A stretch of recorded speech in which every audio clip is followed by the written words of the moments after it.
उम्मे रबाब case में अहम पेशरफ सामने आ गई। डिस्ट्रिक्ट एंड सेशन कोर्ट दादू ने तमाम मुल्जिमान को बरी करने का फैसला सुना दिया। अदालत ने जुर्म साबित न होने पर तमाम नामजद मुल्जिमान को बरी कर दिया।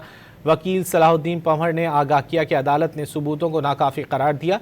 फैसले सुनाने के मौके पर अदालत के बाहर सिक्योरिटी के सख्त तरीन इंतजाम किए गए थे। उम्मे रबाब केस में अहम पेशरफ सामने आ गई। डिस्ट्रिक्ट एंड सेशन कोर्ट दादू ने तमाम मुल्जिमान को बरी करने का फैसला सुना दिया। अदालत ने जुर्म साबित न होने पर तमाम नामजद मुल्जिमान को बरी कर दिया। वकील सलाहुद्दीन पंवड़ ने आगाह किया कि अदालत ने सबूतों को नाकाफी करार दिया।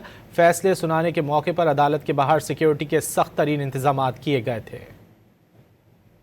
उम्मे रबाब केस में अहम पेशरफ सामने आ गई। डिस्ट्रिक्ट एंड सेशन कोर्ट दादू ने तमाम मुल्जिमान को बरी करने का फैसला सुना दिया। अदालत ने जुर्म साबित न होने पर तमाम नामजद मुल्जिमान को बरी कर दिया।